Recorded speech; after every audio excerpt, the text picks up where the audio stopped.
una preguntita le mandé a Wilson. Wilson se la hizo a Wilfredo. Muy... Porque Juan Daniel. No me había percatado de eso. Tenía el micrófono. Sí la vi, Rafael, sí la vi.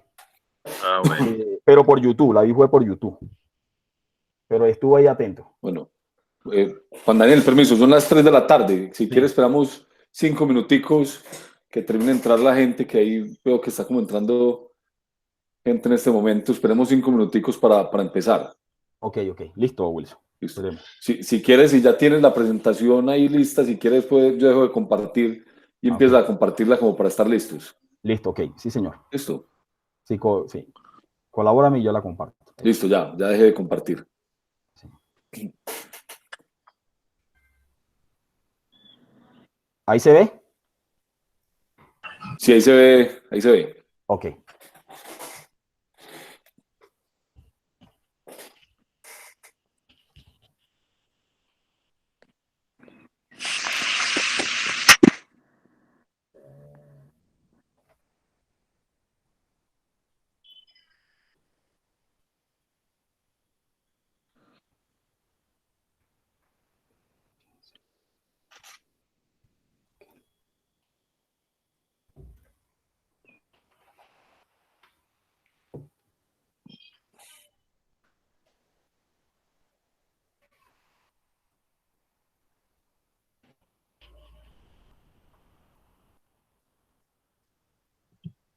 Saludos a todos de John Jairo Hurtado, ¿cómo están?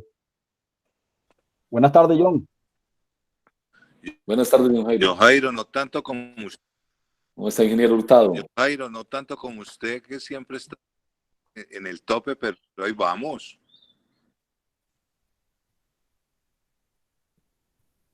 Gusto tener esta charla con Juan Daniel, a quien recibimos ya varias charlas y nos ha colaborado bastante. De antemano, un agradecimiento por parte de los ingenieros de minas y de los que hemos interactuado mucho con él a través de los chats y a través de sus conferencias y de sus intervenciones. Gracias, Juan Daniel. No, gracias a ustedes. Para mí es un placer, la verdad. Siempre estar ahí para servirle en lo que yo pueda. Siempre estaré atento. Buenas tardes a todos también, de parte de Alexis Zapata, el geólogo aquí del grupo de Bule. Buenas tardes. Buenas tardes, Alexis.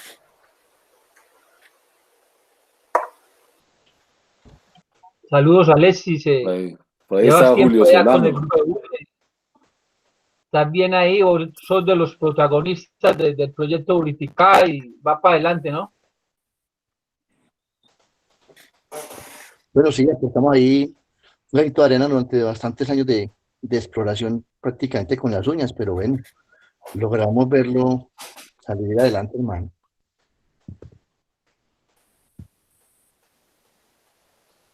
Buenas tardes a todos, ¿cómo están? Buenas tardes, Miguel. ¿Qué más, hombre? ¿Cómo está, Juan? Bien, qué alegría tenerte por acá. Hombre, vamos celebrando hoy viernes en la tarde. Así es. Pero es que en esta época todos los días parecen viernes. No, hoy es inicio de puente, Y así es.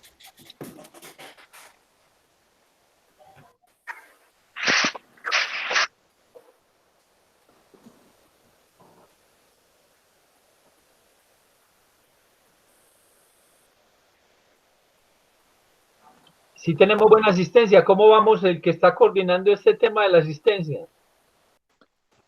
John Jairo, en estos momentos hay 30 personas conectadas y vamos a ver cómo nos va con la conexión por el canal en YouTube.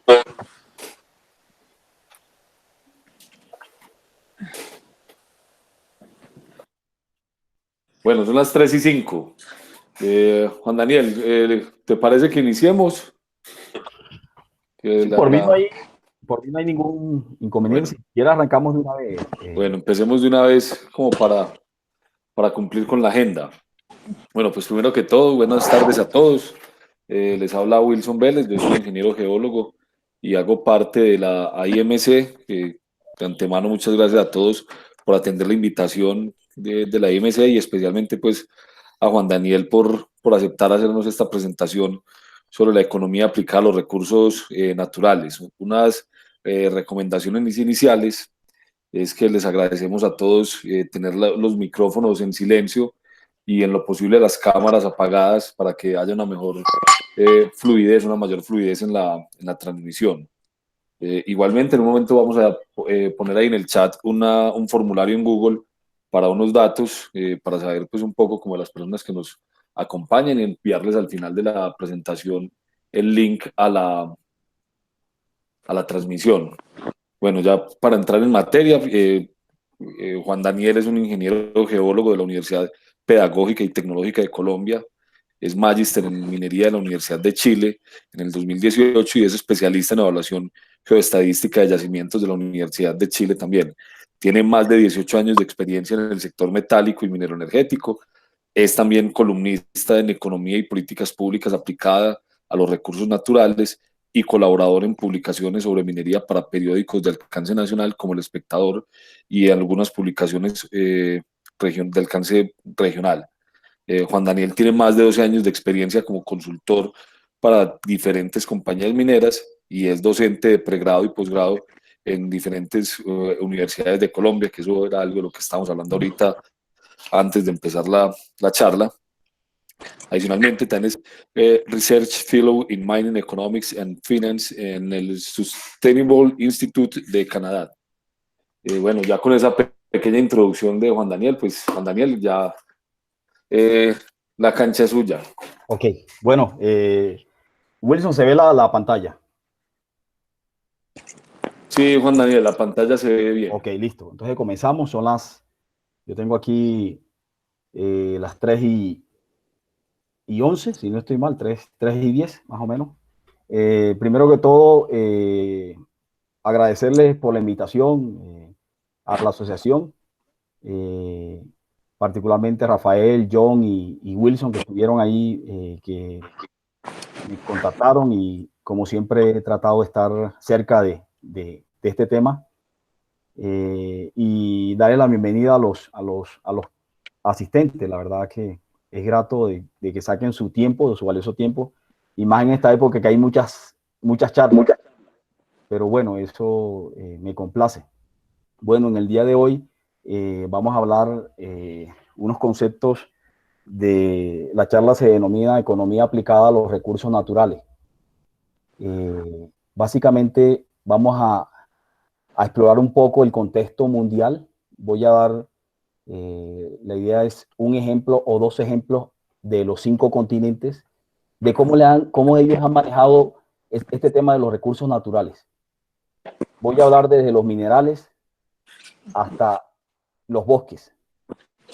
Como vemos aquí en la imagen, vemos 2 recursos naturales muy importantes que han transformado a países en varios continentes. O sea, ellos tal vez no tienen la riqueza de los minerales como nosotros, pero tienen otros recursos naturales. Aquí vemos bosques y vemos agua. O sea, son 2 recursos muy fundamentales donde la economía ha jugado un rol muy importante en estos países. Se puede decir sus políticas sectoriales y vamos a conocer un poco de estos tipos de relación de la economía con los recursos naturales. Bueno, ya Wilson hizo la presentación, me detengo un poco aquí. Este instituto es un instituto el cual lleva un poco más de 2 años trabajando como, más que todo como instructor y asesor en Latinoamérica, y venimos impartiendo cursos en todo lo que tiene que ver desde la parte ambiental, la parte técnica, se puede decir, la parte social, en proyectos mineroenergéticos, básicamente, y obviamente proyectos metálicos, desde Chile, Perú, Centroamérica, y hemos estado. Entonces, si les interesa, pues ahí está la dirección. De pronto se llama Sustainable, es un instituto nuevo, poco más de 2 años y medio, el cual estamos buscando un espacio aquí en América, básicamente, en América Latina. Bueno, la metodología va a ser, vamos a hacer una introducción, unos conceptos básicos. Lo que les decía al principio, voy a hablar del contexto mundial de los 5 continentes, con casos reales, donde voy a relacionar la economía con los recursos naturales. ¿Cómo tienen una dependencia? Si hay un buen modelo económico, hay un muy buen desarrollo de recursos naturales. Si no hay un buen modelo económico, por lo tanto no voy a tener un buen desarrollo de los recursos naturales. Vamos a hablar, y eso lo voy a demostrar, lo voy a explicar con unos anexos, un par de gráficas para hablar, vamos a hablar unos temas de productividad, el tema de inversión, todo lo que tiene que ver para que los recursos naturales se desarrollen como desarrollan estos ejemplos a nivel mundial, básicamente. Y unos comentarios finales. Al final, bueno, la idea es hacer las preguntas, lo que habíamos acordado con Wilson. Ojalá se den preguntas, creo que se van a dar. Siempre, aquí en la introducción, siempre yo comienzo con esta imagen. Normalmente siempre, mostraba como un video, no lo voy a hacer por el tiempo, donde relaciono 2 billetes, 2 nominaciones de 2 países. El de arriba es un billete de un país y el de abajo es un billete de otro país, ambos con recursos naturales. Sí. Y hay una pregunta que dice, la saqué de este video, no lo voy a mostrar, dice, ¿de qué lado de la ecuación querés estar? O sea, ¿cómo se diferencian estos países teniendo recursos naturales y por qué? O sea, ¿dónde radica la diferencia? O sea, no tanto en el recurso natural, por ejemplo, que uno tiene madera y el otro tiene níquel. No, es algo muy, se puede decir muy simple, que es la economía, el manejo de la economía de esos recursos naturales, que es lo que vamos a discutir durante estos 45 o la hora. Esta frase también me gusta mostrarla, es una frase de un postdoctor de la Universidad de Buenos Aires, un argentino, Alberto Combris. Él dice que quizás algunas de las cosas que voy a decir a muchos no les gusten, pero un poco la ciencia tiene que ver con eso, con producir rupturas de ideas previas. Él dice que todo está relacionado con el ambiente. O sea, lo que nos hace diferente, por eso coloqué esos 2 billetes, es el ambiente, cómo le damos el manejo a esos recursos naturales. O sea, ¿por qué pasa eso? Entonces relaciono con esta frase de Alberto, básicamente. Bueno, a partir de los conceptos, vamos a hablar siempre de 2 términos, economía y recursos naturales. ¿Qué es la economía? O sea, el concepto de economía proviene de 2 raíces griegas, oikos, que significa casa, y nomos, que significa cuidado. O sea, el cuidado de la casa. Y los recursos naturales, por el otro lado, voy a sacar como unos apuntes, donde dice que tener los recursos naturales es como tener un factor de producción casi gratuito. Si nosotros tenemos oro, o sea, lo encontramos en nuestro territorio, es como si hubiera solamente hay que hacer un par de desarrollar en este caso el proyecto minero, pero es un factor porque lo tenemos. O sea, no nos toca buscar el oro para explotarlo o sea, lo tenemos ahí. Entonces, por eso digo que los recursos naturales es un factor de producción casi gratuito. Los recursos naturales está demostrado que ellos permiten desarrollar ventajas comparativas conexas. O sea, ¿a qué me refiero con esto? De que si nosotros tenemos el oro debe ser el motor que jalone el resto de actividades económicas. O sea, no solamente desarrollar la minería del oro, sino que el oro sea el motor que jalone ese desarrollo para que otras ventajas comparativas que también se desarrollan, porque es que muchas veces pensamos que la única ventaja comparativa en este caso es el oro, en un territorio en particular, hablemos Antioquia. Hay otras ventajas comparativas que podemos desarrollar con esta actividad que es la minería. Los recursos naturales, como todos ustedes saben, hablamos de recursos renovables y no renovables. Yo lo cuestiono mucho porque vamos a ver unos ejemplos donde algunos recursos siempre nos han hablado de que son recursos renovables, pero parece que no. E igualmente pasa con los minerales. Los minerales nos dicen que son no renovables, pero parece que no, con los ejemplos que le voy a mostrar. O sea, ¿cómo así que los minerales? Por eso coloco aquí en signo de interrogación, ¿minerales son no renovables? parece que igualmente pasa con el agua. Entonces, dentro de los recursos naturales tenemos la energía solar, el viento, el café, las flores y la madera. Me llama mucho la atención, este es un recurso donde es bien curioso cómo este país, la madera fue el eje para desarrollar tecnología. Es un ejemplo que voy a mostrar. Y lo que le decía en interrogación, parece que el agua no es un recurso renovable. Igualmente pasa con los minerales. Es una pregunta que creo que al final vamos. Y aquí pregunto, ¿será que esto es una bendición? ¿Tener los recursos naturales es una bendición o maldición? Vamos a mirar. O sea, yo creo que todos los que estamos aquí sabemos que es tenerlos, o sea, tener un factor de producción casi gratuito es una bendición, más no una maldición. Está relacionado la maldición con la economía, el cuidado de la casa. Si no tengo un buen cuidado, no puedo desarrollar los recursos naturales, básicamente. Dentro de los recursos naturales y la economía están los stakeholders. Es un concepto que yo creo, una frase que siempre la hemos escuchado, pero siempre hablamos de los stakeholders desde el punto de vista de las empresas, de los inversionistas, pero los stakeholders, en este contexto mundial que he podido analizar, los stakeholders se agrupan son 4 interesados de una manera general, pero se agrupan en 3 inicialmente, que es el Estado, la empresa y la academia.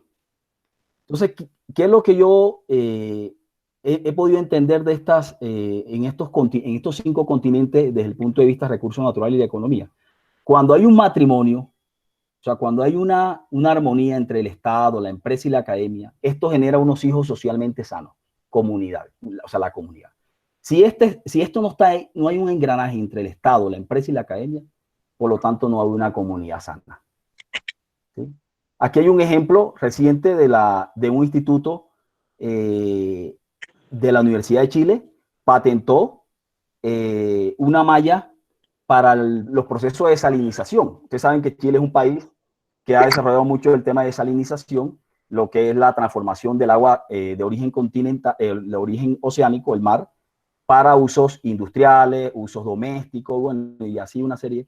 Chile es uno de los países, en el caso de Latinoamérica, que más ha desarrollado este tipo de tecnología, el tema de desalinización, basado en las condiciones por tener la mayor parte de los proyectos en el norte del país. Hay una escasez de agua, hay un tema de estrés hídrico, que vamos a mirarlo más adelante, y ellos han desarrollado y han convertido el agua oceánica. Juan Daniel, permiso. Dime, Juan Daniel, se dejó de compartir la pantalla. ¿sí? ¿La puedes compartir nuevamente? Ya. Gracias. Si me avisa si alguna cosa, vuelvo nuevamente a ver qué pasó. No sé si voy a quitar la cámara de pronto para vuelvo otra vez a ver qué pasó. Okay. Aquí tiene ganas de llover hasta que se viene el agua. Entonces de pronto nuevamente, ¿se ve, Wilson? Ya, ahora sí. Ok, listo. Entonces lo que les decía, que he encontrado que la economía con los recursos naturales, estos 3 interesados tienen que estar de la mano, así como vemos en el dibujo. Si no están de la mano, los recursos naturales no van a funcionar. No funcionan. ¿Por qué? Porque no van a generar hijos sanos, que es la comunidad, básicamente. Miren, aquí hay un ejemplo que me llamó mucho la atención y quería compartirles. Esta imagen no la compartí la vez pasada. Cada vez trato las presentaciones de mejorarlas. Miren, este es un caso, Finlandia, me voy a adelantar, voy a dar ya Finlandia es un país que es productor de madera, todos creo que lo saben. Miren, esta es una asociación que tiene desde 1877. Y miren lo que hace la asociación. Miren lo que hace una asociación, una institución del Estado, miren lo que hacen ellos. Facilita la comunicación abierta e interactiva entre el sector forestal y la sociedad. Esta entidad lleva a la sociedad a conocer sus recursos naturales. Es un modelo, dentro de su modelo económico, dentro de su política sectorial, en este caso de la madera, desde las tempranas edades, y al final si tengo tiempo, muestro un video, a los niños les muestran lo que ellos obtienen de ese recurso natural que son los bosques, o sea, la madera, todos los avances que han desarrollado en tecnología, en medicina, en el tema odontológico. Tiene una serie, la madera tiene, ese es el oro de ellos, ese es el diamante de los finlandeses. Entonces, miren los interesados cómo la institución hace de que todos vayan agarraditos de la mano. Aquí va el representante del Estado, aquí va el empresario, aquí va el de la comunidad y ahí va la academia. Van siempre y hacen sus salidas a campo, en este caso, y a conocer, a mirar cómo está el estado de su negocio, de su empresa, básicamente, en este caso, su recurso natural. Tiene muchísimas empresas de estas, muchísimas compañías relacionadas, obviamente, el tema de la madera. Bueno, dentro de los conceptos, para conocer qué son los recursos naturales, esta fue una columna que yo saqué hace más de 2 años, se llama Las 5 características de la minería, pero yo le cambié el nombre ahora, porque ya dije, no voy a pensar solamente en la minería, sino todo lo que abarque los recursos naturales. Entonces, las 5 características de la minería son, yo las llamé, ¿por qué son 5? Porque yo decía, la primera, la N, que es los recursos naturales necesitamos aprovecharlos, eso es una actividad necesaria. Por ejemplo, aquí vemos una cerveza, que más tarde yo creo que nos vamos a tomar un par de cervezas todos. Bueno, nos falta el astemio que dice, no, yo no, y la cerveza, miren toda la cantidad de minerales que tiene. O sea, un recurso natural y es necesaria porque se necesita aprovechar los recursos naturales para tener en la mesa una cerveza. Y aquí está la serie de minerales. Pero llega el astemio que dice, no, yo no estoy de acuerdo que se desarrolle la explotación de los recursos naturales. Él dice, no, porque no me interesa. Pero es que hay que decirle, mira, es que no es solamente la cerveza. El cobre, si hablamos minería, que es lo que más, la resistencia al tema social, que todos los que estamos aquí creo que estamos con todo esto. El cobre es un mineral que salva vidas. O sea, el cobre hace parte de los 6 objetos donde más en contacto entra la bacteria. O sea, los chilenos en sus instituciones desarrollaron y se dieron cuenta que el cobre tiene unas propiedades antimicrobianas, elimina el 99.9% de algunas bacterias. O sea, el cobre cuando se coloca, por ejemplo, en una mesa o en una silla o en las mismas salas quirúrgicas, ¿cuál es el temor que tenemos nosotros de enfermarnos? El temor que tenemos nosotros de enfermarnos no es que no nos atiendan. El temor es adquirir una enfermedad que se llaman infecciones intrahospitalarias. Eso genera más de 1.000 muertes por día en el mundo, más que el SIDA y el cáncer de mama. O sea, el temor es adquirir una infección, una bacteria en el hospital después de una cirugía. Y el cobre ha reducido eso un 58%. Entonces la persona dice, no, sí, los recursos naturales hay que aprovecharlos. De aquí paso a la siguiente característica de los recursos naturales, que es la T, que es temporal. Sabemos que los recursos minerales, lo que les decía en interrogación, no son renovables, o sea, se agotan, o sea, es una característica, se agotan. De aquí pasamos a la siguiente característica, que es la I, que es una actividad invasiva. Donde esté el hombre, va a haber una actividad invasiva. O sea, si yo voy a hacer una construcción, voy a generar un impacto. Más positivo que negativo, pero voy a generar un impacto. Si voy a desarrollar una actividad agrícola, voy a generar un impacto. Y así pasa con la explotación de los recursos, el aprovechamiento de los recursos naturales. O sea, es una actividad invasiva. El hombre va a generar un impacto. Lo que uno busca es aplicar los mejores estándares y las normas y todo el tema ambiental y panoramas de riesgo y todas esas cosas para que sea una actividad lo menos invasiva posible, pero es una actividad invasiva. No podemos decir que no es. No estoy hablando de la minera, sino de todo donde esté el hombre involucrado. La segunda actividad, la cuarta actividad es sustentabilidad. Algunos hablan de sostenibilidad, otros hablan de sustentabilidad. La sustentabilidad es un concepto que básicamente nace como por la pronunciación de los brasileros, en su portugués. Ellos no dicen sostenibilidad, pero es el mismo concepto de sostenibilidad. Yo me identifico más con el concepto de sustentabilidad. ¿Qué es el concepto de sustentabilidad? Que cuando yo aproveche los recursos naturales, yo no hipoteque a las generaciones venideras o futuras. Saco este ejemplo de Natura. Natura es la empresa número 1 en el mundo que más ayuda al cambio climático. Esa es la empresa más responsable socialmente o sustentablemente. Pero ¿saben dónde radica eso? Porque la empresa está de la mano con la comunidad. O sea, es el éxito de ello por ser es la empresa número 1 en el mundo que más es la empresa número 1 desde el punto de vista de su sustentabilidad. Ganó el premio el año pasado, aquí está el premio en el 2019, es una empresa ejemplo en estos temas de sustentabilidad. Tiene que ver recursos naturales por el tema de todo lo que de las frutas para hacer las cremas. Yo creo que todos estamos empapados con eso. Y la que más nos toca, el tema el aprovechamiento de los recursos naturales, genera un rechazo. ¿Qué tenemos que hacer? ¿Cómo juega la economía para aprovechar esos recursos naturales y que la gente y que eso no genere un rechazo? Aquí tenemos una de las comunidades más antiguas del mundo, son los bosquimanos.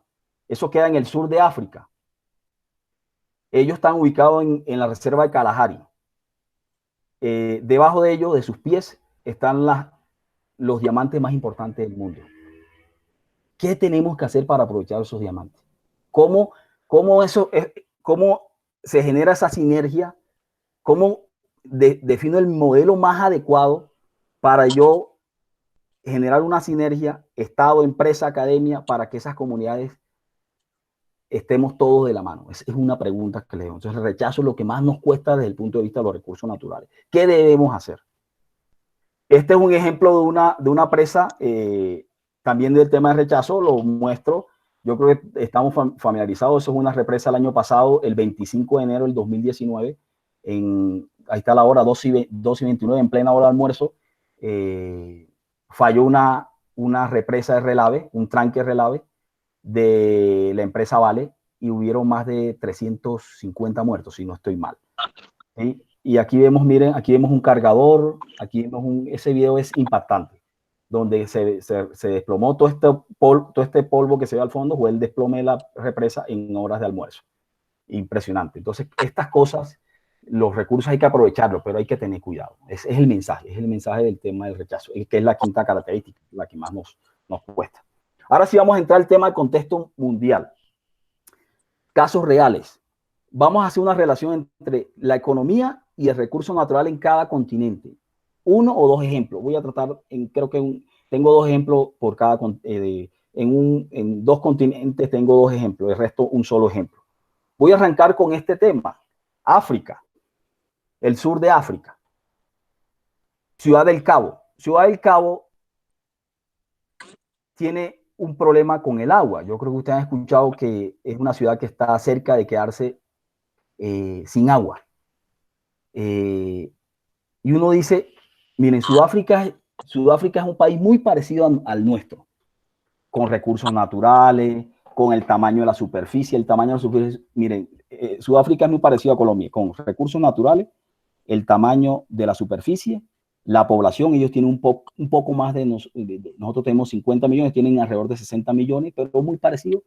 Y miren lo más curioso, tienen la misma línea de costa, miren. Nosotros tenemos 3.204 kilómetros cuadrados, ellos tienen muy parecido. O sea, tienen agua. Lo extraño es que ellos son de las regiones que más estrés hídrico sufren. O sea, ellos demandan más agua para uso doméstico, industrial y todo el uso del agua.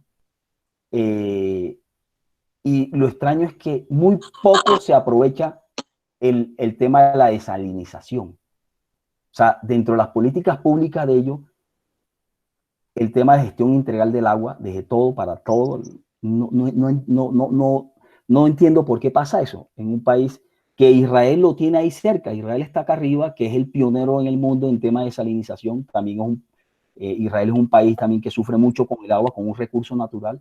Entonces, es ahí donde me viene la pregunta, ¿cómo así se van a quedar sin agua? ¿Qué pasó con los acuíferos? O sea, y es que a nosotros nos decían que el agua era renovable y porque a ellos se les acabó el agua prácticamente. Entonces ya están migrando hacia la desalinización. Lo están haciendo, pero de una manera muy lenta. Y les voy a explicar las razones por qué pasa eso en un país de estos. No hay ni biofactorías. Las biofactorías vienen desarrollándose hace muchos años. Voy a hablar también un ejemplo de biofactoría. El tema de transformación de las aguas residuales. Y lo que les decía, Israel, Barcelona y Santiago de Chile son los países o las capitales que desarrollan biofactorías. ¿Y por qué Sudáfrica no lo ha hecho? Entonces es un tema que tiene que ver con la economía. Hay una frase que dice, sobre todo las crisis que hacen una crisis, miren, la economía y los recursos naturales juegan un papel muy fundamental. Cuando hay crisis, cuando un recurso natural se impacta, o sea, a todos nos pega las crisis, pero es que hay algunos que toca mirarlas con lupa, que lo vamos a ver más adelante en unos gráficos. Las crisis a todos nos llega, pero es que a algunos nos llega, pero es como un tifón. Un ejemplo, hay países que las crisis le llega como un tifón, como un maremoto, como algo así, pero ya, y a otro le llega como si fuera una tos, como una gripa, no le hace ni cosquilla. Pero ¿por qué pasa eso? El modelo económico. Esa es la respuesta que yo creo que me estoy adelantando, pero bueno, le dejo. Entonces, mire, dice, todo esto que pasa en Sudáfrica reveló las fallas y fisuras de las políticas existentes, que por sí mismas empeoraron la crisis. Esto es una frase que tomé de esta persona. Pero miren lo irónico de esto. En el mismo continente, África tiene 55 países. Hay un país que es el segundo país más pequeño de África. Yo no sé si lo habían escuchado, se llama Djibouti o Djibouti. Dicen que es de los países que más va a crecer en el PIB. Se habla de un 7%, un 5, 6, entre 5 y 7%. Un país chico. Este país tiene casi el mismo tamaño que Boyacá. La diferencia son 11 kilómetros cuadrados. Tiene 23.200 kilómetros Djibouti y Boyacá tiene 23.189 kilómetros. Pero miren lo irónico, ellos se transformaron con el agua. Construyeron un puerto. O sea, todo lo que sale de Asia tiene que pasar por aquí para llegar a Europa. Es un punto estratégico. O sea, el recurso natural se dieron cuenta que era el agua y esto miren, aquí está, y esto construyeron uno de los puertos más importantes. Es el puerto más importante de África. Y lo construyeron eso. Tienen algo tienen alrededor de 1 millón de habitantes, lo es muy parecido a Boyacá, porque Boyacá tiene 1.200.000 habitantes, Boyacá es un departamento, un pueblo. Ellos tienen cerca de 1 millón de habitantes. Miren lo irónico, tienen 5 bases extranjeras. China está, Francia, Japón, Estados Unidos, Italia. Porque ellos se independizaron de Italia, ellos eran una provincia italiana. Por eso se llama, en la literatura ustedes lo encuentran como Djibouti. O sea, cómo Sudáfrica sufre con el agua y cómo ellos el agua lo convirtieron como un recurso natural. O sea, es un recurso natural y cómo transformaron eso. Construyeron un puerto. Es lo irónico. Sufriendo con el agua y el agua lo volvieron una riqueza. Es algo nos queda, por eso le coloqué África 1, porque ahí es el mismo. Ahora paso a Europa. Ya vamos a entrar con los minerales. Estábamos hablando del agua, ahora pasamos con los minerales. Europa del norte, los nórdicos. Este país lo llamaban los pobres, los limpios, los daneses, los suecos, los finlandeses, le decían los que están en la inmunda. Noruega, aquí arriba hay una imagen más o menos esta es una de más o menos la década de 1800. Ellos vivían de la ganadería, siguen viviendo, o sea, no han perdido su esencia, ellos viven de su ganadería, del tema de la agricultura, y ellos encontraron unos grandes depósitos de petróleo en el norte de Noruega, en la década de los 60. Hoy en día un país tan chico es menos de la tercera parte de nosotros en superficie. son los más ricos en fondos soberanos de inversión. O sea, los ahorros más importantes del mundo lo tiene este país, producto de un recurso natural que es el petróleo y gas. Tienen ahorrado. Miren cómo vive este país: economía y recursos naturales. Todo lo que producen ellos lo mandan al Fondo Soberano de Inversión. Ellos son dueños de equipos de fútbol, son dueños de museos, son dueños de universidades, una sociedad de 5.5 millones de habitantes. Y ellos viven de la renta que les genera los fondos soberanos de inversión. Ellos producen y todo eso lo mandan para allá y viven como el arriendo, como si estuvieran todo eso que sacaron del petróleo. ¿Qué hicieron? Que cuando el precio del petróleo subía, entonces decían, nosotros vivimos con esto. Y en la mitad va para los fondos soberanos. Esto lo crearon, los fondos soberanos lo crearon, descubrieron el depósito en la década de los 60 y los fondos soberanos los crearon hace 30 años, en 1990. O sea, llevan 30 años ahorrando dinero del petróleo. Y hace 2 años sacaron todos sus activos de los combustibles fósiles. Al final les digo por qué. O sea, ellos no invierten en nada. O sea, ellos siguen desarrollando explotando sus recursos naturales, pero todos sus activos, nada que tenga que ver con combustibles fósiles. Aquí están los principales fondos soberanos del mundo. Y aquí aparece Noruega, un país, miren lo que les decía en 1990, aparece China, y casi todos están relacionados con recursos naturales. Casi todos con recursos naturales. Los excedentes los mandaban a un fondo, lo que yo les decía. Y de aquí lo que les decía, miren, ellos nada, o sea, sus ahorros, nada que tenga que ver con un posible daño al medio ambiente o el tema de carbón o petróleo, gas, nada de eso. Ellos el año pasado, un poco más, casi 2 años, sacaron todos sus activos de los combustibles fósiles, nada de eso. Miren cómo el fondo nace de las... Ellos decían, vamos a asegurarle las pensiones a nuestra sociedad.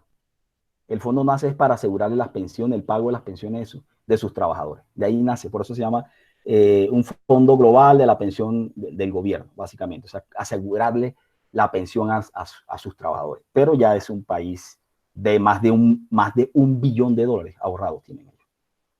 O sea, ellos, la crisis, eso es como o sea, las crisis para ellos es como cosquillas. Eso no o sea, los recursos naturales, su política sectorial es tan fuerte que eso no pasa nada. Ni coronavirus, ni... Sí, las afecta, pero no, eso no se van a dar cuenta más adelante. Bueno, y aquí tenemos el caso de nosotros.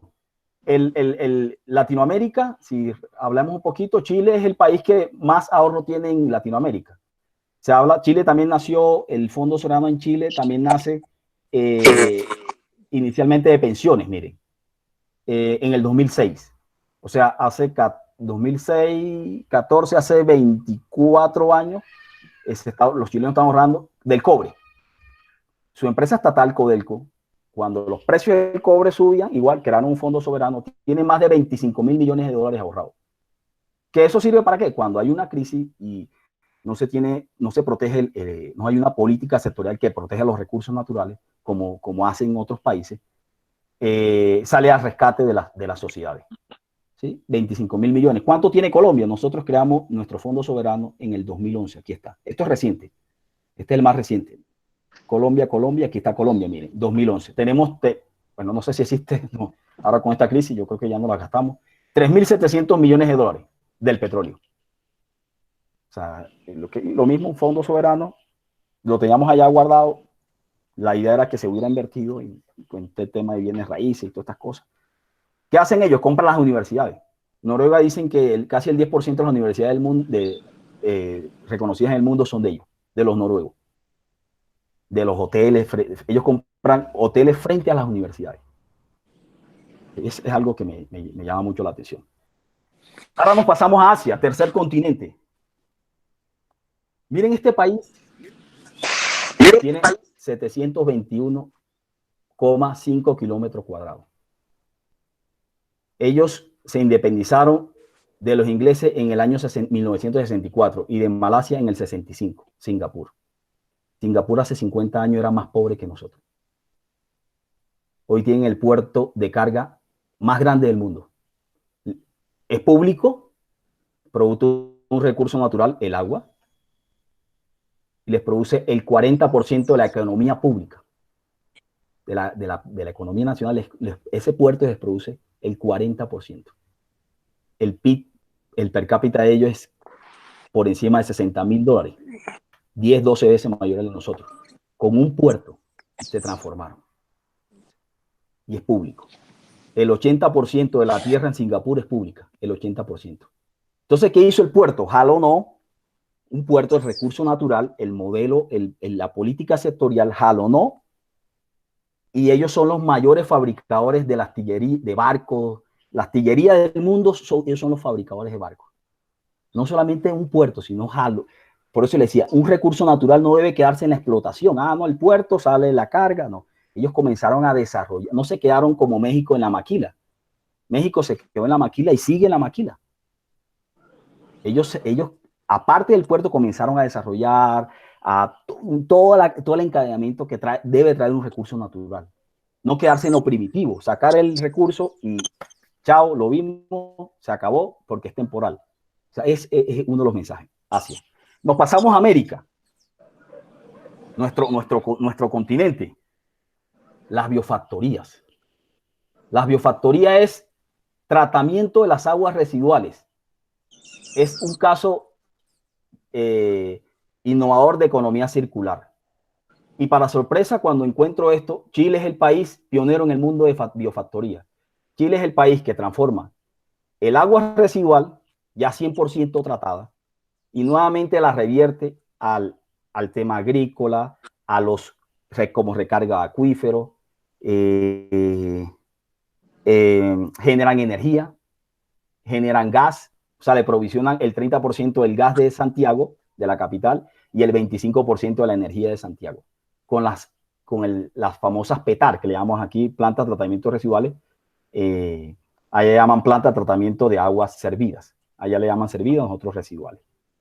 ¿Y cómo cómo se transformaron ellos? Miren el caso de Santiago, de Chile. Miren, Chile en el 2000 solamente trataba el 1% de sus aguas residuales. Y en 12 años pasaron al 100%. Es el único país en Latinoamérica que superó este paradigma. Ninguno otro lo ha podido superar. Todavía estábamos en el tema que todavía no damos ese paso. Pero ellos dijeron, no vamos a quedar en las aguas servidas 100%. Vamos a volvernos autosustentables.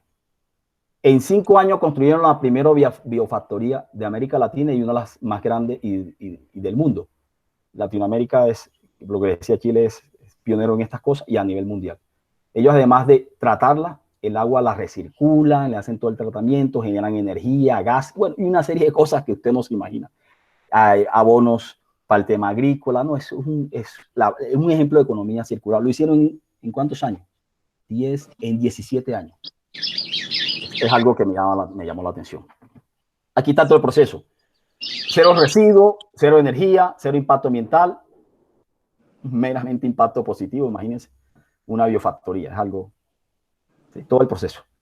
Agua limpia, el agua que consumen la capital de Santiago, nuevamente la recargan a los ríos, 100% tratada.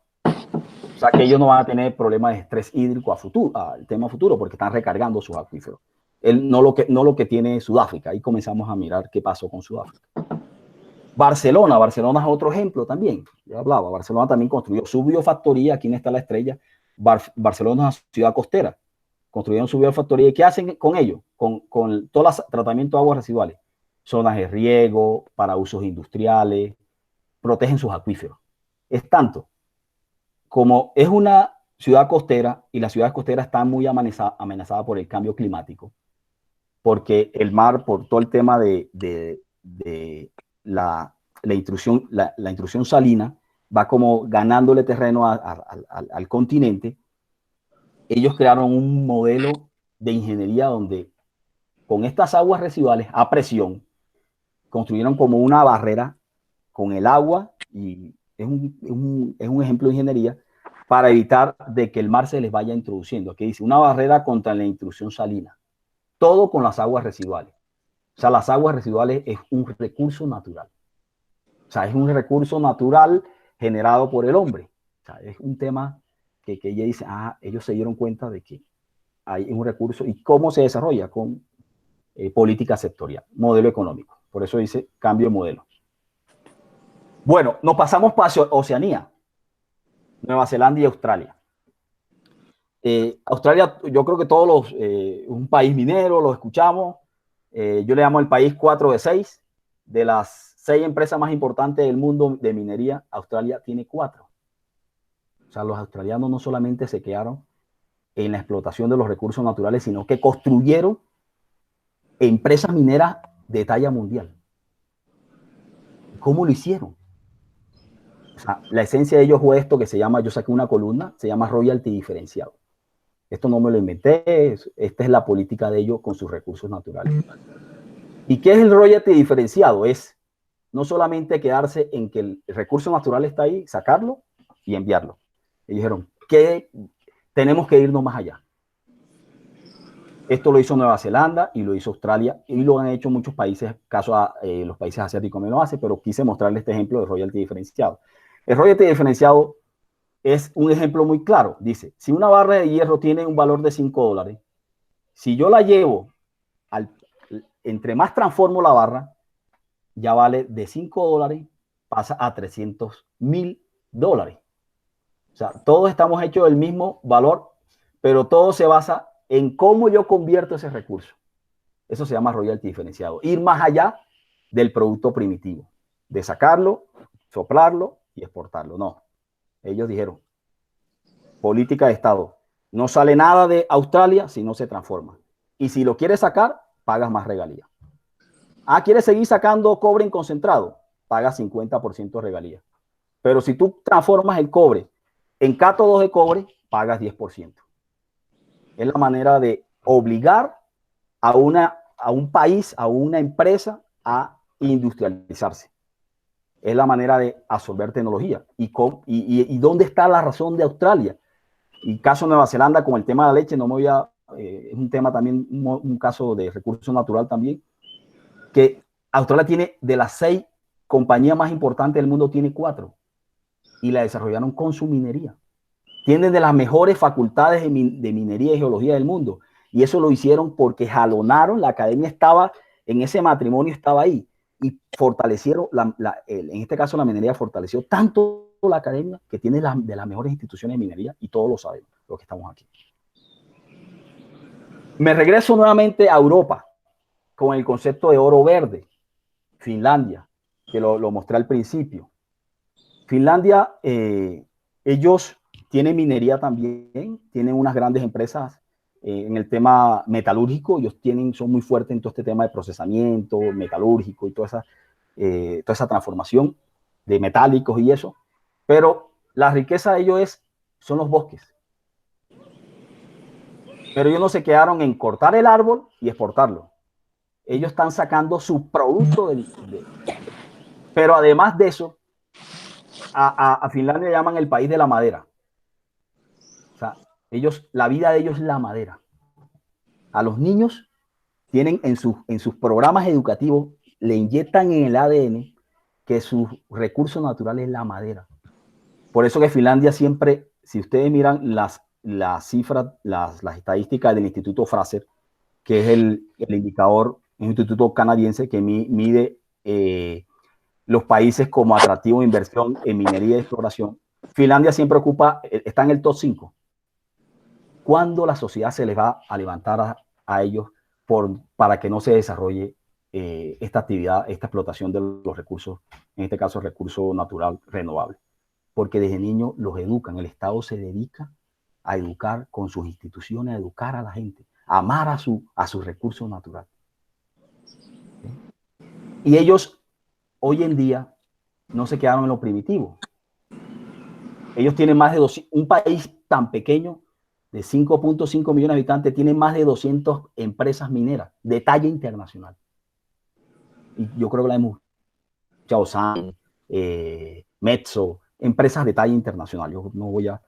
pero ellos hoy en día son los mayores productores del mundo de maquinaria para la madera. Le exportan como tontos maquinaria a Estados Unidos, a Alemania, a Canadá, a Australia, a Nueva Zelanda. No se quedaron en lo primitivo. Política sectorial. Economía jalonando, la economía jalonando los recursos naturales. Es uno de los países más avanzados y feliz del mundo. Su estado de bienestar está basado en los recursos naturales. Ellos aman a los bosques. Ellos adoran eso. Yo no sabía que el sauna, ellos no le dicen el sauna, dicen la sauna. La sauna es lo que le genera felicidad a ellos. Es denominado la ciudad de los bosques y la ciudad de los lagos. Se introducen a los lagos, 5 grados centígrados, y es el lugar per cápita donde más sauna existe en el mundo. Es Finlandia. Miren, aquí hay un producto, sacan el azúcar, la sacan de un árbol que se llama abedul.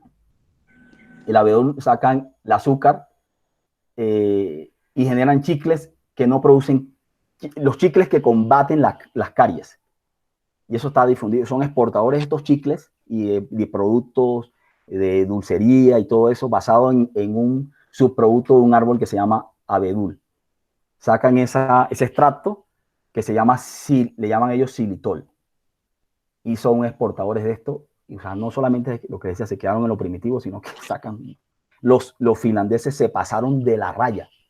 Ellos no se quedaron como los australianos, parte de los australianos, los canadienses y Nueva Zelanda, o sea, de que se industrializaron, sino que ellos fabrican maquinaria. O sea, se pasaron del otro lado. Es algo de todo con la madera.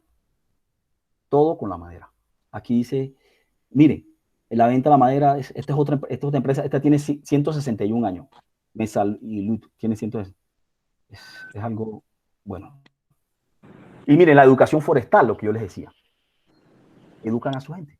La Asociación Forestal Finlandesa coopera con escuelas y docentes en educación primaria, desde la primaria.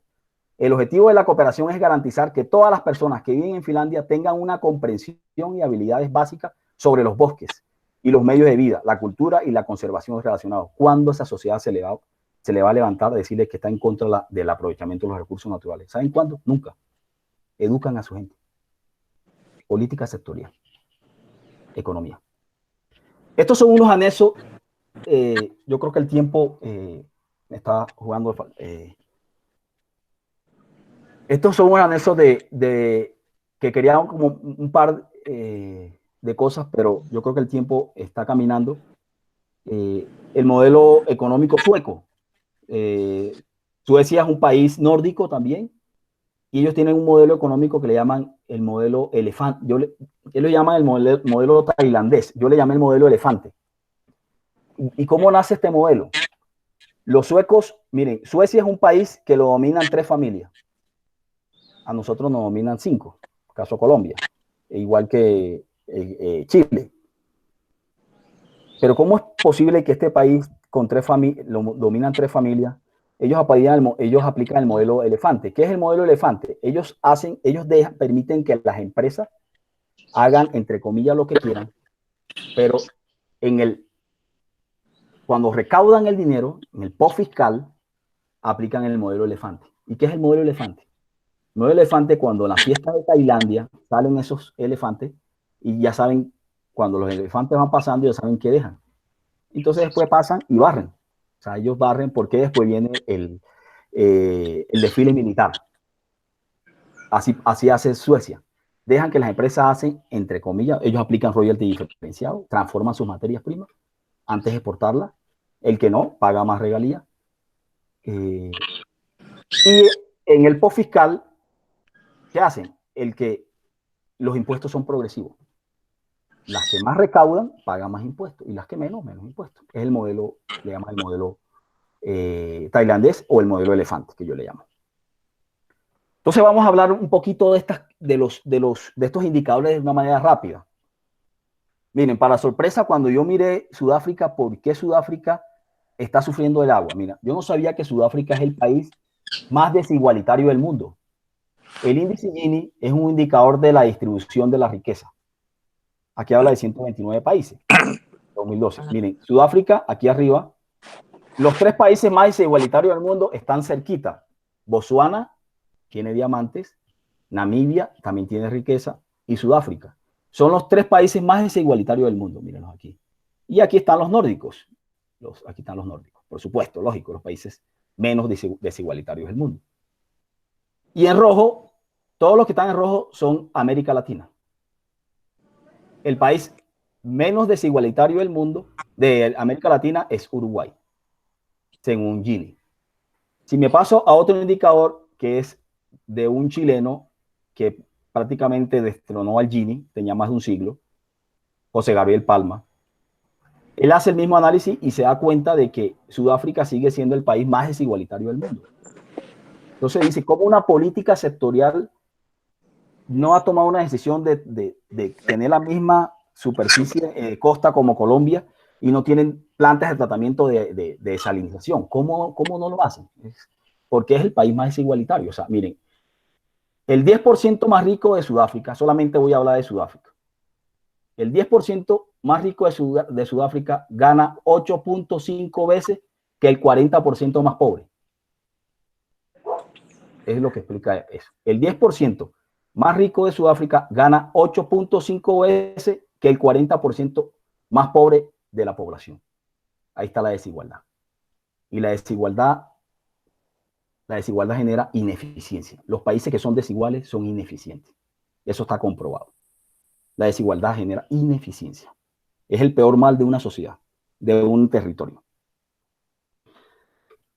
¿Cómo uno puede medir la productividad de un país? O sea, si yo quiero un país desde el punto de vista económico, ¿cómo está el país? Tengo que medir la productividad, pero tengo que medirlo respecto a un país. O sea, ¿quién está mejor que yo? O sea, en este caso voy a comparar Chile y Corea. La productividad. ¿Qué es la productividad? Costo unitario laboral por unidad producto. ¿Cuántas horas hombres requiero para producir una unidad? Algo así, el promedio de un país. Puede que exista un sector que tenga una productividad mayor, pero es el promedio. ¿Y cómo yo puedo decir que el modelo económico está avanzando? En la medida que yo voy cerrando brecha productiva. Eso se llama la brecha productiva, la brecha de productividad. Miren, aquí tengo el ejemplo de Chile, Corea. Esta curva la saqué, disculpen, no tengo aquí la fuente, de este economista José Gabriel Palma, que es el encargado de hacer todos estos estudios de productividad de América Latina.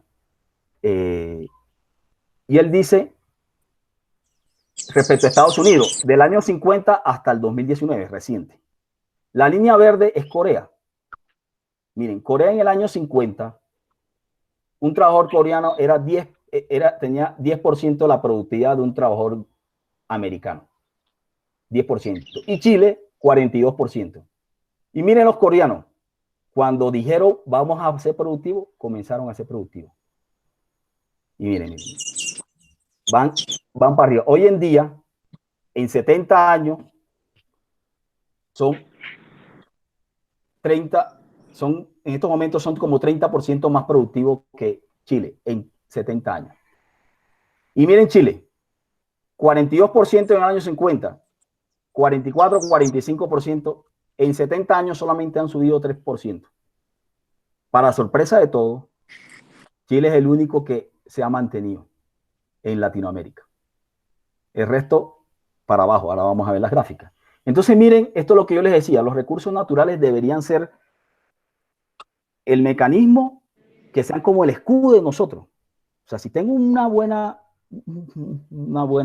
buen modelo económico, miren Chile, es el menos peor de América Latina. Los otros son un desastre, incluido Colombia. Miren, parece una montaña rusa, miren las crisis. Miren a Corea, miren la crisis a Corea, miren la crisis del 80, miren a Chile cómo le pegó. El PIB bajó 20%. Miren a Corea, toca mirarla con lupa.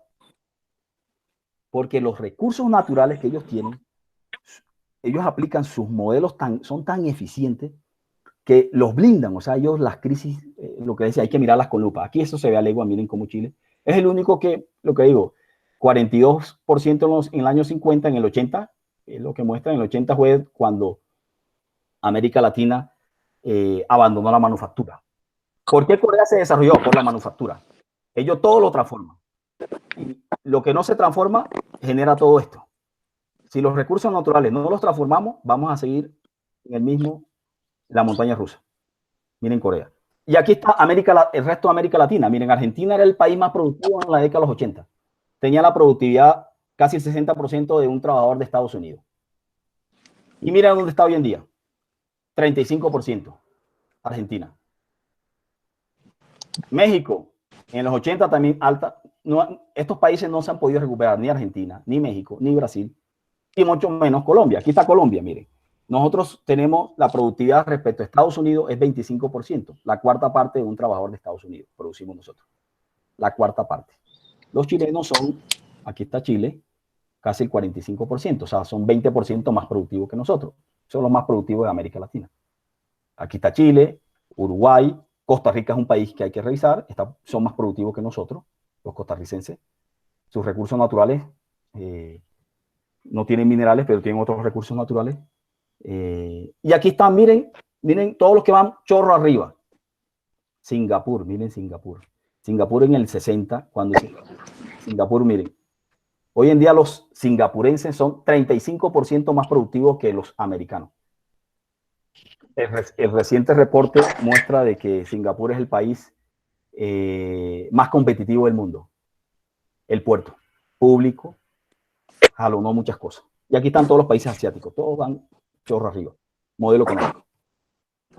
¿Y dónde se aprecia? Miren, ¿cuál es la razón de eso? La razón de eso tiene mucho que ver con el retorno de la inversión. Todos estos países que están aquí son América Latina. El retorno de la inversión privada.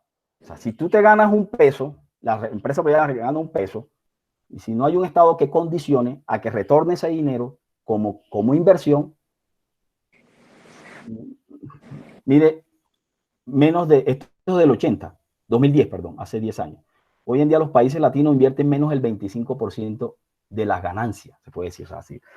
Ganaron la inversión privada, gana un peso, retornan, más que todo, ellos retornan para la depreciación de los equipos, arreglo, un par de cosas, pero muy pocos retornan la inversión. Miren los asiáticos. Corea, aquí está Corea. Corea, los empresarios ganan un peso y salen al mercado y prestan 30 centavos. Ellos retornan 130%. La Samsung hace 2 años sacó un plan de inversión, más de 160.000 millones de dólares en 3 años. Todos los asiáticos por encima del 66%, el doble de nosotros. O sea, ¿cómo vamos a competir si no invertimos? O sea, ¿cómo vamos a mantenernos en un mercado si no mentimos? ¿Cómo vamos a transformar nuestros recursos naturales si no se retorna la inversión? Y miren Estados Unidos. En los décadas 80, Estados Unidos invertía casi el 50%. Hoy en día, ¿sí? Estados Unidos es un país honorario de América Latina. Nosotros nos comportamos como Estados Unidos. Esto es lo que más Trump le reclama a los asiáticos. Trump, ¿qué les reclama? De que las empresas que lleguen a Asia, te ganaste un peso, tienes que retornar más del 70%. Te llevas el 30%. Si no te gusta, a las multinacionales, a todas, a las que estén, a las empresas, a los países que quieren invertir allá en Asia, en los países nórdicos, la puerta está abierta.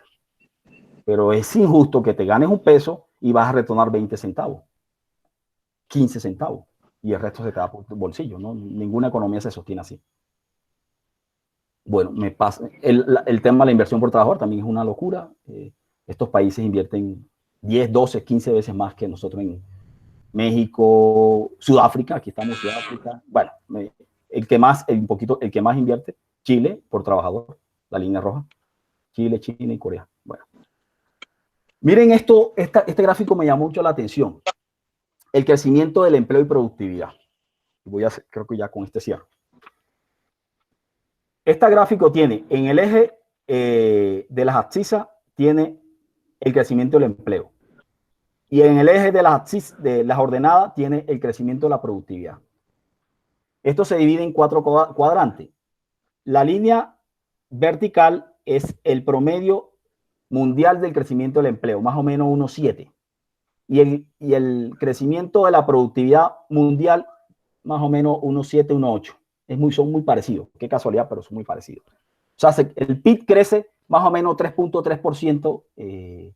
La suma de estos 3,2, 3,3% promedio mundial promedio. Y miren quiénes están aquí. Estados Unidos, Japón, Alemania, Rusia, Sudáfrica, Francia, Italia. Son los países que crecen menos en empleo y crecen menos en productividad. Y en el segundo cuadrante, toda América Latina. Somos campeones para generar empleo, crecemos más de la media mundial, que es 1,7, 1,5, 1,7, ¿sí? Somos campeones, pero en productividad, los que sacan la cabeza un poquito, Chile, Corea, y bueno, aquí estamos nosotros, Colombia. ¿Sí? Somos capaces de generar más empleo. ¿Por qué se debe esto? Porque tenemos los salarios congelados. Hace 40 años congelamos los salarios en América Latina. O sea, seguimos pagando los mismos salarios. Y aquí en el cuadrante número 3, donde todos quisieran estar, están los nórdicos y los asiáticos. Los Asia de primera generación, Singapur, Taiwán, Corea del Sur, China, India son los países que crecen más en productividad y más o menos la media de empleo, más o menos. Es este gráfico. Entonces, estos países, José Gabriel Palma, el economista, el creador del Palma Ratio, él le llama a los geriátricos. Estos países se quedaron estancados en el tema de la transformación de los recursos naturales. Comentarios finales. Los recursos naturales parecen finitos, algunos renovables.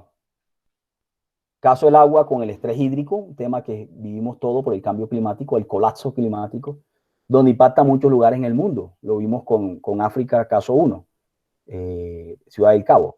Parece que es un recurso no renovable, es lo que mi impresión.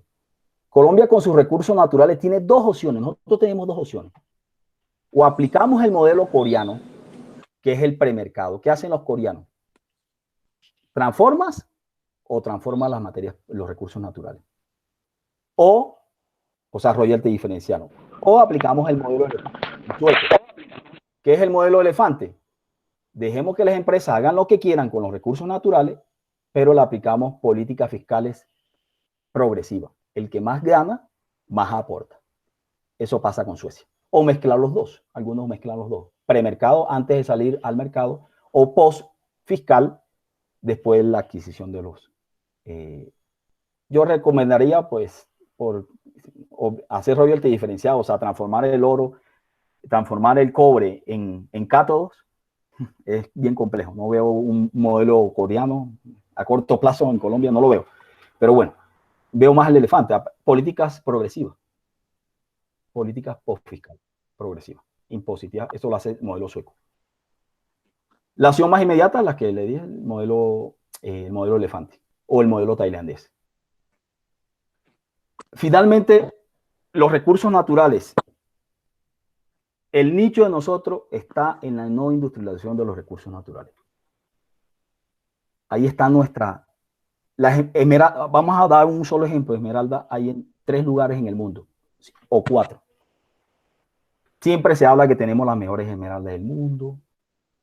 Fabio Valencia Cosio, en una charla en un congreso en Medellín, yo tuve la oportunidad cuando estaba en Cerro Matoso, él dio este ejemplo hace 17 años. Él decía que Colombia exporta la esmeralda a $1 millón. Y llega un diseñador suizo o italiano, le coloca el cordón del zapato y vale 20 millones. ¿Dónde está el valor agregado? Bueno, nadie nos compite. A nosotros nadie nos compite con los recursos naturales. Porque el costo de transporte. Brasil es el país mayor productor de hierro. Produce más del 60% de mineral de hierro. Mineral de hierro, perdón. Más del 60%. ¿Y saben cuánto acero producen del mundo? 2%. 2%. Y obviamente, como comentario final, necesidad de incentivos por parte del Estado política sectorial. Recursos naturales, si no hay una política sectorial, como vimos todos estos ejemplos, es complejo. Vamos a seguir dando como vueltas ahí en lo mismo.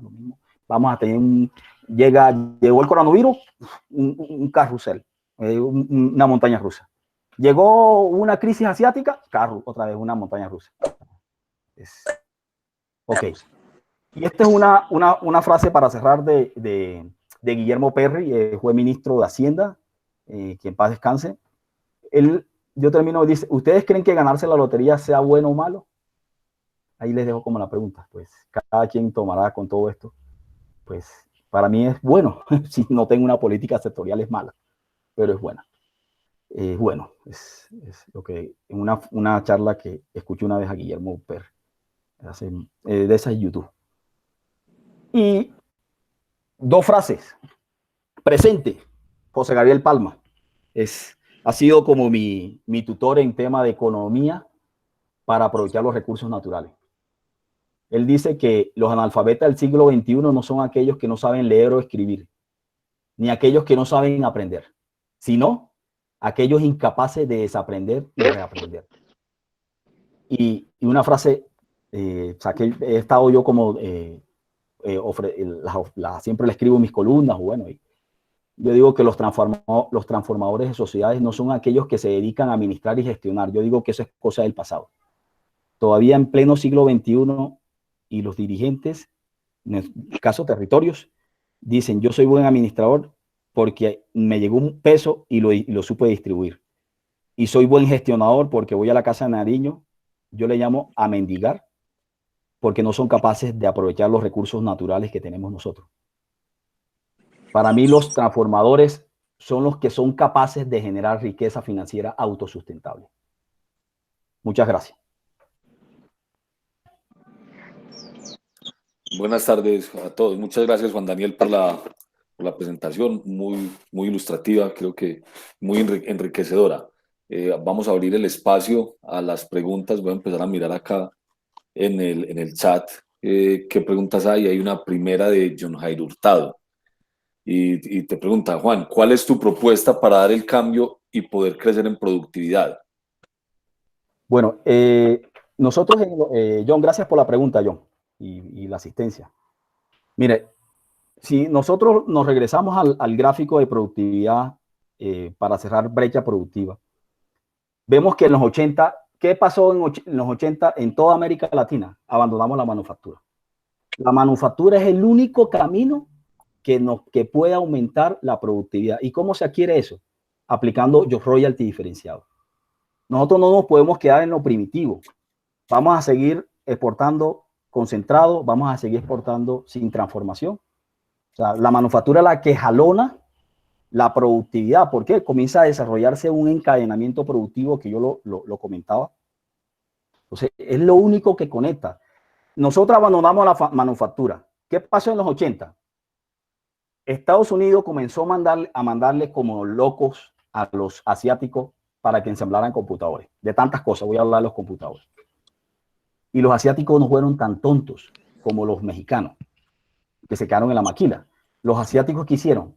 Aprendieron de eso y comenzaron a fabricar sus propios computadores. O sea, la manufactura fue el motor de transformación de los asiáticos. Miren, todos van hacia arriba. O sea, todos la productividad. Singapur es 35% más productivo que Estados Unidos. Lo mostré en el gráfico.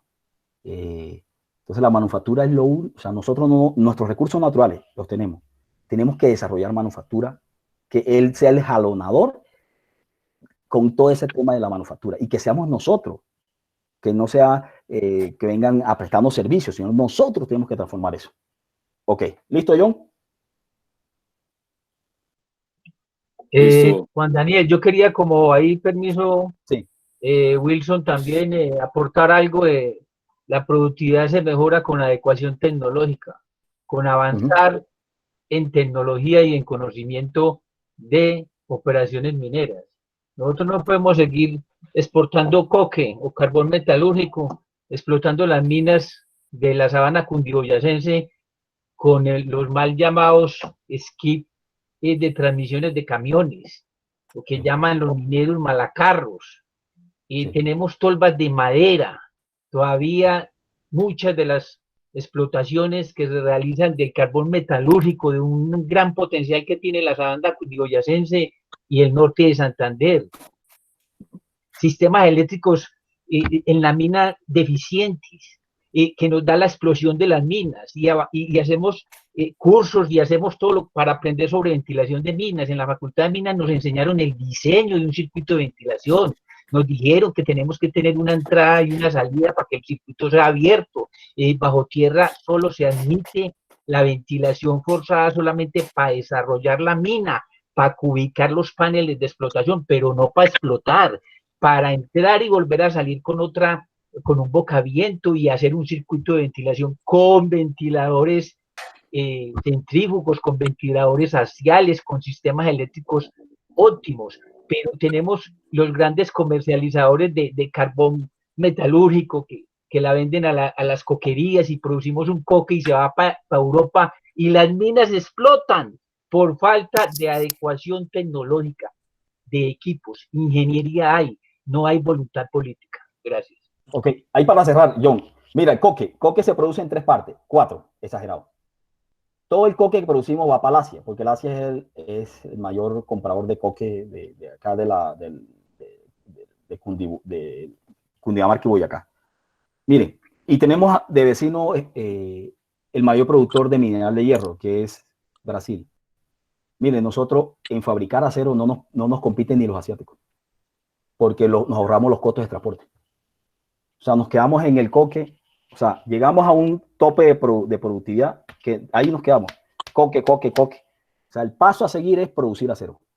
No nos compiten ni los asiáticos, porque nos ahorramos los costos de transporte. Ok. Bueno, Juan Daniel, por acá gracias, John, por el aporte. Acá tenemos otra pregunta de Jordi Bustos. Dice, ahora después de la pandemia, ¿cómo sugieres darle relevancia a la riqueza de recursos naturales en Colombia? 6 grandes proyectos, pero bajo la modalidad de extractivismo. ¿Qué se puede proponer? Bueno, obviamente, ya un tema legal y contractual, de decirle que estos 5 o 6 proyectos que vienen a exportar concentrado, lo primitivo, ya se dieron cuenta, decirles que aplique, o sea, decirles que pasen a la siguiente etapa es complicado. Yo pienso que lo más inmediato es el modelo elefante, el modelo sueco. Políticas progresivas que los que más quieren deben pagar. O sea, es lo que yo veo así. Porque lo ideal es transformar, ojalá, en el producto, ojalá tuviéramos, yo siempre colocaba el ejemplo, ojalá llegaran estas empresas estilo Acerías Paz de Río. Paz de Río ha sido la única empresa en Colombia minera, obviamente la cementera también hacen una transformación, pero la única empresa minera en Colombia que ha transformado la materia prima se llama Acerías Paz de Río. O sea, y ver eso, una empresa que tiene más de 72 años, ojalá llegara una empresa que llegara al alambrón, a la lámina, todo eso genera un encadenamiento, un desarrollo sectorial, de empresa, bueno, y una serie de cosas que la manufactura es lo que desarrolla eso. No es el empleo, no es el impuesto, no es la regalía, olvídense de eso. Ok. Bueno, esa pregunta, esa respuesta que diste al final va asociada a la última pregunta que tenemos, que es de Mario Alzate. Dice, ¿crees que en el sector minero colombiano existen empresas netamente colombianas que tengan la oportunidad y la capacidad de darle valor agregado a sus productos? Miren, en los años 80, esto es como para lo que comentaba aquí, vuelvo a la presentación. Dice, necesidad de incentivos por parte del Estado, ¿sí o no?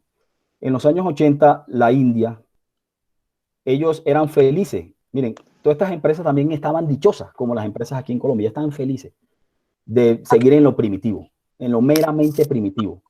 Sacar, limpiar y mandar. Eso yo le llamo la fruta al alcance de la mano, la ley del menor esfuerzo. En los años 80, la India, política sectorial. Ellos eran felices exportando mineral de hierro, así como Brasil. ¿Y qué dijeron los asiáticos? Los hindúes dijeron, le vamos a dar, en los años 80, le vamos a darle 7 años donde va a estar el Estado dando zanahoria con látigo, le vamos a dar subsidios, pero ustedes tienen que industrializarse. 7 años les dio a las grandes productoras, hoy en día la segunda y la tercera en el mundo, que es la Tata y la Mittal, a que se industrializaran. ¿Por qué? Porque los empresarios de la India aplicaban el mismo modelo de los empresarios de Latinoamérica y de Estados Unidos. Recibían $1 y retornaban 20 centavos. Entonces, ellos que les tocó salir a absorber tecnología, lo que nos dice John. Si una empresa no absorbe tecnología, no se va a desarrollar ingeniería especializada. No vamos a generar nosotros empresas de servicio especializado de talla mundial.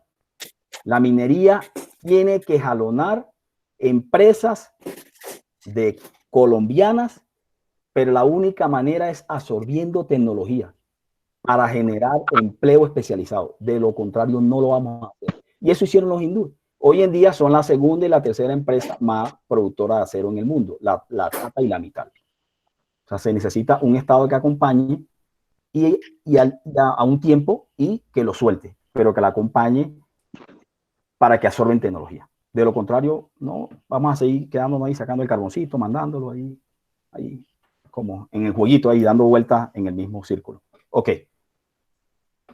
Bueno, Juan Daniel, muchas gracias por las respuestas. Acá en el chat hay ya varios comentarios y observaciones, más que preguntas. Creo que si no tenemos más preguntas por el momento, pues ya con esto sería todo por hoy. Pues no sin antes volver a agradecerle a Juan Daniel y a todos los asistentes, invitar a los asistentes a las charlas que vamos a continuar haciendo desde la IMC los jueves a las 4 de la tarde con la serie de minería desde casa. Queremos que ese espacio se convierta en un espacio de encuentro, digamos, semanal, con ese horario que les estamos diciendo, jueves 4 de la tarde.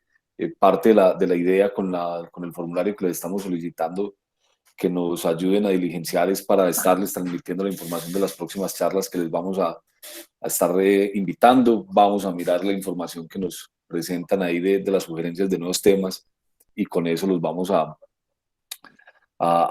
programar las nuevas charlas. Ya como cierre, hay una frase o algo que decías, Juan Daniel, que me parece bien importante, y era el caso en Finlandia de que hacían que la sociedad se enamorara, primero conociera sus recursos naturales y de ahí se enamorara. Creo que ese puede ser un reto, bueno, es un reto importante de cómo hacer que cada vez más colombianos se enamoren de los recursos que tenemos y de la forma en que podemos extraerlos, obviamente de una manera sustentable y con todo lo que hemos hablado acá, llegando a generar valor agregado y crecimiento para el país. Muchas gracias, Juan Daniel. No sé si tienes alguna palabra para el cierre. No, bueno, para el cierre agradezco por su paciencia, esta hora y media se puede decir. Yo regreso a esta imagen. Miren, si no se articula esto, Estado, empresa, academia, no vamos a tener comunidades sanas. Estos países, el ejemplo que yo he visto, caso Finlandia, miren, aquí van todos, empresarios, yo les demostraba, empresario, va la comunidad, va la academia, van todos. Ellos salen como hacen paseos. Están todos engranados, pero si el Estado va por un lado, la empresa por otro lado, y la academia por otro lado, y la comunidad también, que para nosotros no es ajeno eso, y es una realidad. No hay una comunicación abierta e interactiva. Hay que educar. Si no lo hacemos es complejo, es bien complejo. Muchas gracias. Bueno, gracias a todos nuevamente. Miguel, muchas gracias, muy querido, muy buena la presentación. Ok. Estamos muy lejos de eso, casi que es una utopía en nuestro país. Sí, Rafa. Bueno, voluntad. Rafa, pero las utopías siempre deben existir como algo que nos movilice para tratar de conseguirlas. Y eso es parte del ejercicio que hemos de hacer. No, pero tienen que desaparecer muchos malos que tiene este país. Es que el problema es la gente que nos puso mi Diosito en este país. Bueno, ese es el camino a seguir. Hay que ver cómo nos reencauzamos